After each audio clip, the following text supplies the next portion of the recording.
नमस्कार दोस्त। आज हम बात करने जा रहे हैं नई दुनिया, नई कहानी और एक रोमांचक रास्ते की ओर चलने वाले हैं, समुद्र की ओर चलने वाले हैं। एक आपको सेना के जवान की कहानी सुनाने वाले हैं और उससे ज़्यादा इम्पोर्टेंस इस बात की होने जा रही है कि इस कहानी में एक अफ़सर के बारे में सोचिए, समझिए और जानिए। सोचिए एक अफ़सर, एक सेना का, चाहे वो महिला जवान हो, चाहे पुरुष हो, जिसने 14 साल से ज़्यादा देश की सेवा की है, समुद्र में जान जोखिम में डालकर। आप देखते होंगे समुद्र कितना रोमांचकारी होता है। आज उसकी कहानी से शुरू करेंगे। और 300 ज्यादा लोगों की जिसने जान बचाई हो, एक सैनिक जिसने 300 ज्यादा लोग जान बचाई हो, 4500 घंटे ज्यादा उड़ान का रिकॉर्ड बनाया हो, लेकिन उसके बावजूद उसने जो है उसकी सेवा को, इसकी शानदार सर्विस के बाद भी उसे नौकरी से निकालने का आर्डर आ जाए, सिर्फ इसलिए क्योंकि वो एक महिला है। या क्या आपको लगता है कि ऐसा 2026 में हो सकता है? तो जनाब हुआ है। अब ये मामला सुप्रीम कोर्ट पहुंच चुका है। चीफ जस्टिस ने एक ऐसा नए परिप्रेक्ष्य के साथ नई कहानी जो निकल के आई है, चीफ जस्टिस ने एक ऐसा सवाल पूछा जो अब पूरे देश में चर्चा का विषय बन गया है। अगर पुरुष अधिकारियों को स्थायी कमीशन दे सकते हैं तो महिला अधिकारियों को क्यों नहीं? आज इस पूरे मामले में ही कहानी समझ में आएगी कि जो डार्नियर विमान उड़ाने वाली है महिला किस तरीके से जो है अपने जॉब को खो चुकी है। और उसी मामले में बहुत आसान भाषा में समझेंगे। कोर्ट ने कहा है प्रियंका त्यागी नाम की एक महिला है, उनके साथ ये हुआ किस तरीके से और क्या हुआ है, सबसे बड़ा सवाल यही है। इस मामले का असर आगे किन किन महिला अधिकारियों पर पड़ सकता है? प्रियंका त्यागी नाम की एक महिला थी जो इसलिए फेमस थी, उनकी जो बहादुरी की जो जज्बात थे, किस तरीके से वो वायुसेना से लेकर थल सेना, जल सेना में उन्होंने सेवाएं दी। मतलब एक लंबे प्रक्रिया के तहत उन्होंने जो है सेवाएं दी। और पूरी तस्वीर वहीं से निकल के आती है कि किस तरीके से सबसे पहले इस मामले को जानना जरूरी होता है कि एक बहादुर महिला को क्यों निकाला गया जॉब से, या उनकी इतनी लंबी सेवा के बाद क्यों उनको बाहर किया गया। भारतीय तटरक्षक बल यानी इंडियन कोस्ट गार्ड की एक महिला अधिकारी है, ठीक है, तटरक्षक बल की थी, इंडियन कोस्ट गार्ड की थी, प्रियंका त्यागी नाम उनका। प्रियंका त्यागी पूर्वी क्षेत्र में डॉर्नियर विमान उड़ाने वाली, यही विमान उड़ाती थी वो, डॉर्नियर ये वाला, ठीक है, डॉर्नियर विमान उड़ाने वाली पहली महिला कैप्टन के तौर पर काम किया था। सोचिए पहली महिला कैप्टन थी जो डॉर्नियर विमान को उड़ाया था। उन्होंने 14 साल से ज्यादा समय तक असाधारण सेवा दी। अब मामला यहाँ से शुरू होता है। कोस्ट गार्ड में सीनियरिटी के आधार पर स्थायी कमीशन यानी परमानेंट कमीशन देने की बात आई। अब जब परमानेंट कमीशन देने की बात आई तो मामला वहां से जो है अलग होने लगा। क्योंकि आप 14 साल प्लस सेवा कर चुकी हैं, सीनियरिटी के हिसाब से पुरुष अफसरों को स्थायी कमीशन देना था, महिला कमीशन को स्थायी कमीशन से इनकार कर दिया गया, सेवा से मुक्त करने का आदेश था और कोर्ट में मामला ये याचिका कोर्ट में चली गई। तो महिला अफसर का स्थायी कमीशन के लिए कानूनी संघर्ष क्यों हुआ? यानी कमीशन किसी और को मिल गया, प्रियंका त्यागी को नहीं मिला। इतना ही नहीं, उन्हें सेवा से मुक्त करने का यानी नौकरी से हटाने का निर्देश भी दे दिया गया। अब सवाल उठता है, जब किसी अधिकारी का सर्विस रिकॉर्ड इतना शानदार हो, जब उन्होंने समुद्र में 300 प्लस साल लोगों की 300 से प्लस लोगों की जान बचाई हो, 300 से ज्यादा लोगों को उन्होंने जो है जान बचाई हो, तो फिर उन्हें बाहर क्यों किया जा रहा है? प्रियंका त्यागी ने इस फैसले के खिलाफ कोर्ट का दरवाजा खटखटाया और मामला पहुंच गया है सुप्रीम कोर्ट तक। मामला सुप्रीम कोर्ट में जब पहुंचा तो मामला सुप्रीम कोर्ट के जज साहब ने इस बात, यहाँ सुनवाई हुई और उन्होंने जो है इस बात को संज्ञान में लिया, जिनका जो है 300 प्लस का रिकॉर्ड रहा हो। तो chief justice Surya Kant, justice Joymalya Bagchi और जस्टिस वी मोहना के बीच ये सामने मामला गया और उसके बाद यहीं से शुरू होती है असली कहानी। एक समय होता है, आप देखते होंगे समुद्र कितना रोमांचकारी होता है, लेकिन अगर आप समुद्र में जाएंगे देखेंगे तो आपको इतना डर लगेगा, इतना भयानक समुद्र है कि आपको 200-400 किलोमीटर कुछ दिखता ही नहीं है। उस जज्बात के साथ जिन्होंने काम किया हो, देश की सेवा की हो, तो उनको ध्यान से समझना और सुनना जरूरी होता है। कोर्ट की टिप्पणियां काफी महत्वपूर्ण थी। सुप्रीम कोर्ट की बेंच ने साफ कहा है बहुत ज्यादा तकनीकी आपत्तियां अब काम नहीं आएंगी। यानी कोर्ट ने साफ संकेत दिया है कि सिर्फ तकनीकी आधार पर महिला अधिकारी को बाहर नहीं किया जा सकता है। इसके बाद कोर्ट ने सवाल भी पूछा है जो इस पूरे मामले का सबसे बड़ा मुद्दा बन गया है। यदि आप पुरुष अधिकारियों को स्थायी कमीशन दे सकते हैं तो महिला अधिकारियों को क्यों नहीं? यह सवाल जो है सुप्रीम कोर्ट के जज, सुप्रीम कोर्ट के मुख्य न्यायाधीश जस्टिस सूर्यकांत जी ने पूछा है, जिनके पास इतना शानदार रिकॉर्ड हो, 4500 प्लस उड़ान घंटों का रहा हो और सबसे ज्यादा सीनियरिटी में भी उनका स्थान रहा हो, तो उनके साथ ऐसा क्यों हुआ? मसला ये है। सोचिए एक सवाल, लेकिन इसके पीछे बहुत बड़ा संदेश। एक ही संस्था में एक जैसे काम करने वाले पुरुष और महिला अधिकारी, दो लोग हैं, एक पुरुष है एक महिला है, तो सिर्फ जेंडर के आधार पर अलग व्यवहार करें। कोर्ट ने कोस्ट गार्ड की पॉलिसी को अस्पष्ट बताया, पूरी तरीके से गलत बताया और मनमाना बताया। मसला यही है कि अगर काम करने वाले उन व्यक्तियों के साथ इस तरीके की मनमानी हो सकती है, तो कोर्ट को ये पॉलिसी, ये पूरी कहानी, ये पूरा जो अस्पष्ट लगने वाली कहानी थी, किस तरीके से कोर्ट को भी मजबूरन इसके पक्ष में फैसला सुनाना पड़े। इसके बाद कोर्ट की एक और टिप्पणी काफी चर्चा में आई।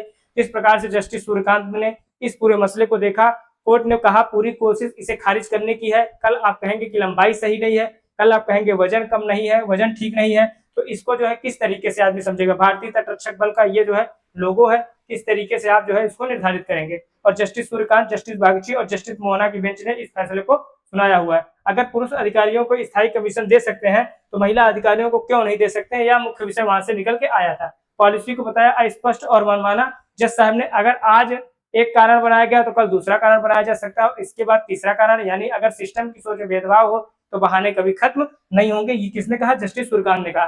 कल आप कहेंगे कि लंबाई सही नहीं है इसलिए उनको हटा देना है, या उनका वजन सही नहीं है इसलिए उनको हटा देना है, ये भी कहानी निकल के आएगी। तो बहाने तो कभी खत्म नहीं होंगे। यहाँ एक सेकंड रुकने की बात है कि खुद से सवाल पूछिए और समझिए, क्या किसी महिला अधिकारी की काबिलियत को आज भी उसके जेंडर के आधार पे कम आंका जाना चाहिए? आप इस बारे में क्या सोचते हैं? अपने जवाब जरूर दीजिएगा। लेकिन सेकेंडरी इस बात का है कि जो जज साहब ने सुप्रीम कोर्ट का जो फैसला आया है, जो जस्टिस सूर्यकांत का जो फैसला है, वो उस बात पे उनकी बहाली को टाल दिया गया है। मतलब उनकी बहाली जो है उसी पोस्ट पे रहेगी। इस मामले को जस्टिस सूर्यकांत ने, इस मामले से सबसे महत्वपूर्ण मोड़, सुप्रीम कोर्ट ने भारत के अटॉर्नी जनरल आर वेंकट रमणी, जो वर्तमान अटॉर्नी जनरल है वो आर वेंकट रमणी को बुलाया और उन्हें इसके सख्त आदेश भी दिए। आदेश दिया गया कि भाई इस तरीके से 2 हफ्ते में इसका जो है, समय के अंदर 2 हफ्ते में आप इसका जो है हमको सूचना दीजिए। ठीक है, तो अब सवाल है इन 2 हफ्तों में करना क्या है? कोर्ट ने साफ कहा है या तो सरकार और कोस्ट गार्ड खुद फैसला ले, उनको जॉब पे रखे, उनकी स्थिति को मंजूरी दे, स्थायी कमीशन दे, या फिर कोई नई कहानी सुप्रीम कोर्ट खुद आदेश पास करेगा और उनको जो है नौकरी पे जाना पड़ेगा। देखिए, सुप्रीम कोर्ट के पास बहुत पावर होती है, उसके आप फैसले को कभी कमजोर नहीं समझ सकते, बस बशर्ते वो पावर सही दिशा में यूज हो तो। ठीक है, अगर सरकार ने खुद समाधान नहीं निकाला तो फिर कोर्ट इस मामले में सीधा आदेश दे सकता है, ये जस्टिस सूर्यकांत ने कहा है। तो इसलिए यह महत्वपूर्ण हो जाता है, ये पूरी घटना महत्वपूर्ण हो जाती है, किस तरीके से जो है सरकार के खिलाफ जाकर सुप्रीम कोर्ट ने इतना बड़ा प्रशासनिक फैसला लिया है। और सीधे हस्तक्षेप करने से बचता है सुप्रीम कोर्ट अमूमन ऐसे मुद्दों पे, लेकिन यहाँ मामला सिर्फ प्रशासन प्रक्रिया का नहीं था, यहाँ सवाल था समानता का। समानता के साथ साथ भेदभाव जो था महिला और पुरुष वाला, उसको हटाने का भेद था। और कोर्ट ने यह भी साफ संदेश दिया कि किसी संस्था की अपनी देरी किसी महिला अधिकारी के अधिकार को छीनने का आधार नहीं बन सकती है। यह मुख्य विषय होने जा रहा था, यानी कोर्ट का जो फैसला था उसको आपको मानना ही पड़ेगा। लैंगिक भेदभाव और असमानता की यह दीवार अब गिरनी ही होगी, यह जस्टिस सूर्यकांत ने कहा है। और उनके इस फैसले को जो है आगे के हर केस के लिए मिसाल बनेगा ये फैसला। जिस प्रकार से फैसले आए हैं, समय, परिस्थितियां और वक्त बताया मैंने कि आपको बदल जाते हैं, और जिस प्रकार से दलील दी गई, अब सवाल है कोस्ट गार्ड की तरफ से क्या दलील दी गई है या क्या दलील दी जाएगी। कोस्ट गार्ड की तरफ से कहा गया कि उनके पास महिला अधिकारियों के लिए जरूरी बुनियादी ढांचे और सुविधाओं की कमी है। ठीक है, इसलिए उन्होंने जो है इनको जो है कमीशन नहीं किया या इनको जो है इस पद से निर्मुक्त कर दिया। ये दलील आपको लॉजिकल लग सकती है या इलॉजिकल लग सकती है, ये आपके ऊपर छोड़ते हैं, लेकिन कोर्ट ने इसे स्वीकार नहीं किया है। कोर्ट ने इसको संदेश बिल्कुल साफ था। कोर्ट ने सख्त लहजे में कहा है कि ऐसी प्रक्रिया, ऐसे तरीके से आप इंफ्रास्ट्रक्चर की अगर आपके पास कमी है तो संस्था और सरकार की जिम्मेदारी है, उसकी सजा किसी महिला अधिकारी को नहीं दी जा सकती। और कहीं ना कहीं यह बात एकदम प्रूफ भी होती है, यानी सुविधा नहीं है तो सुविधा बनाइए। सुविधा नहीं है तो इसका मतलब थोड़ी है कि आप जो है अधिकारी को हिसाब कर दीजिएगा, तो सुविधा नहीं है तो सुविधा बनाने की जरूरत है, सिस्टम बनाने की जरूरत है। प्रियंका त्यागी के सर्विस रिकॉर्ड पर उनके नाम करीब 4500 प्लस उड़ान घंटे दर्ज हैं, और समुद्र में रेस्क्यू ऑपरेशन के दौरान उन्होंने 300 से ज्यादा लोगों की जानें बचाई हो, जिन्होंने इतने शानदार सेवा मिसाल पेश की हो। देश भर की महिला अफसरों पर जिनका असर हो, जिस तरीके से उनको आदर्श मानती हैं, उस कहानी में, उस पूरे असर में किस तरीके से उनके साथ इस प्रकार का दुर्व्यवहार हुआ, उनकी काबिलियत को कम करके देखा गया या समस्या कहीं और थी, इस पूरे केस का सबसे महत्वपूर्ण हिस्सा बन जाता है आगे क्या बदलेगा। अब आते हैं सबसे महत्वपूर्ण हिस्से पर, जो इस कहानी का पूरा एकदम इस मामले का असर क्या होगा, वहां तक पहुंचते हैं। पहला असर जो होने जा रहा है, जो इसकी स्थिति, परिस्थिति और कंफर्टेबिलिटी बदलेगी, ये मामला सिर्फ प्रियंका त्यागी तक सीमित नहीं रहेगा। अगर सुप्रीम कोर्ट इस मामले में महिला अधिकारियों के अधिकारों को मजबूत करता है तो आगे दूसरे मामलों में भी ये कहानी जो है, इन फैसलों का हवाला दिया जा सकता है।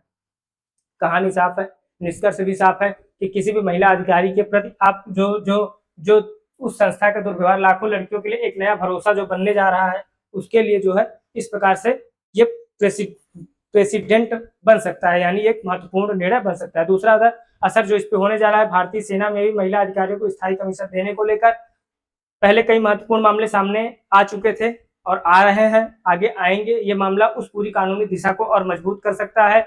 मैसेज साफ है, सुरक्षा बल हो, आर्थिक सुरक्षा के दृष्टिकोण से महिलाओं की भूमिका सिर्फ प्रतीकात्मक नहीं हो सकती, उनको उनकी भागीदारी देने की जरूरत है। सरकार का ऐसा मानना है, सुप्रीम कोर्ट का भी ऐसा मानना है, बट सरकार नहीं दे पा रही है तो सुप्रीम कोर्ट को दिलवाना पड़ रहा है, तो उसे उसकी काबिलियत के आधार पर आगे बढ़ने का मौका मिलना चाहिए। तीसरा असर उन लाखों लड़कियों पर पड़ेगा जो आज डिफेंस फोर्सेज में कैरियर बनाने का सपना देखती हैं। अगर वो डिफेंस फोर्सेज में कैरियर बनाने का सपना देख रही हैं कि मेहनत और काबिलियत को सिर्फ जेंडर के आधार पर आप तय नहीं कर सकते, और बिल्कुल सही बात है कि मेहनत और काबिलियत को आप सिर्फ जेंडर के आधार पर तय करें, यह कहीं से भी सही और उचित नहीं है।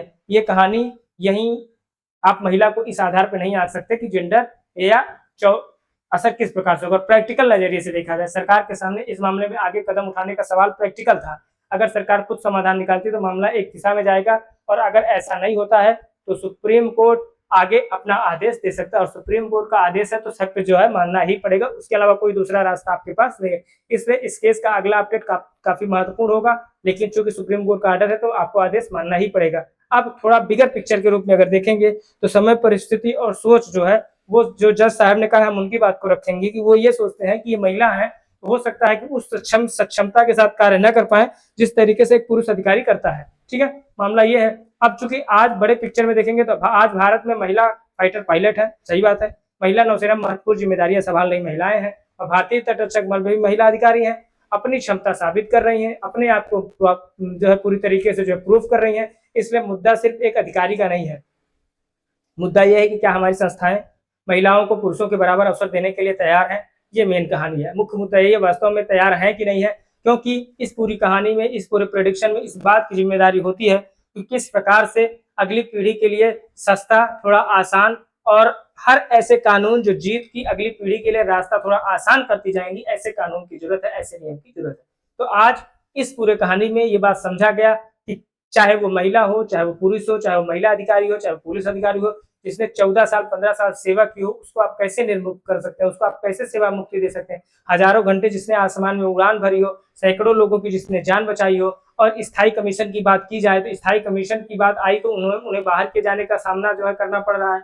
तो अब मामला जो है पहुंच चुका है सुप्रीम कोर्ट में, और सुप्रीम कोर्ट इसके पक्ष में निर्णय दे दिया है। मामला यही है, लाखों लड़कियों के एक लिए एक भरोसे की उम्मीद आई, और पुरुष अधिकारियों को जो मिल सकता है वो तो मिल ही रहा है। कोर्ट ने सीधा सवाल पूछा है तो महिलाओं को क्यों नहीं मिल सकता है, मामला यहाँ फंसा हुआ है।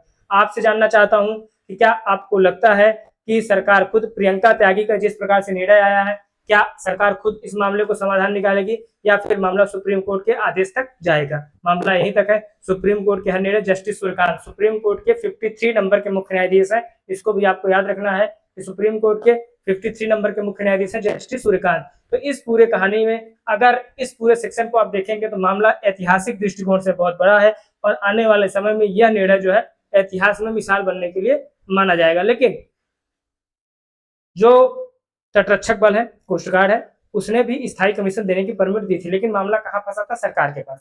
सरकार यह चाहती है कि चूंकि वो पुरुष अधिकारियों को ज्यादा डिपेंडेंट बनाने, जो पुरुष अधिकारी हो उन पर भरोसा ज्यादा दिखाया उसने, इसलिए इस तरीके के निर्णय आ गए। अब आपको एक बात और ध्यान रखनी है कि वो भी जिस प्रकार से ऐसे निर्णय दिए जाते हैं, तो इस तरीके के निर्णय के लिए क्या दृष्टिकोण होता है? दृष्टिकोण यही है, बिल्कुल आसान भाषा में, किसी भी बड़े कहानी को जब आप पर्दे पे उतारते हैं तो कुछ न कुछ दिक्कतें, अड़चने आती हैं। वही चीज यहाँ प्रियंका त्यागी के साथ हुआ है। इसलिए कोई बहुत इस बात पे परेशान प्रियंका त्यागी को नहीं होना था कि कोई ऐसा निर्णय उनके पक्ष से या उनके खिलाफ जाएगा। मामला क्लियर था, जिनके पास काबिलियत थी उनको मौका मिलना ही था, उनको मिला भी, और उस क्षेत्र में उन्होंने काम करके दिखाया है। उन्होंने इस दृष्टिकोण के साथ काम किया है कि हिंदुस्तान का मान सम्मान बना रहेगा, उसी दृष्टिकोण के साथ देश की सेवा करती रहेंगी। हम यही उम्मीद करते हैं कि सुप्रीम कोर्ट का जो भी निर्णय होगा वह जो है प्रियंका त्यागी के पक्ष में होगा, क्योंकि निर्णय कोई भी हो, लेकिन समस्या इस बात की है कि निर्णय जो है ईमानदारी से, क्योंकि जज साहब जिस प्रकार से सोचते हैं आम आदमी की सोच उतनी ऊपर नहीं होती है। कभी कभी आप देखते होंगे कई ऐसे निर्णय आते हैं जो आपको लगता है कि नहीं यार ऐसे कैसे हो सकते हैं, लेकिन जो वहां बैठा हुआ है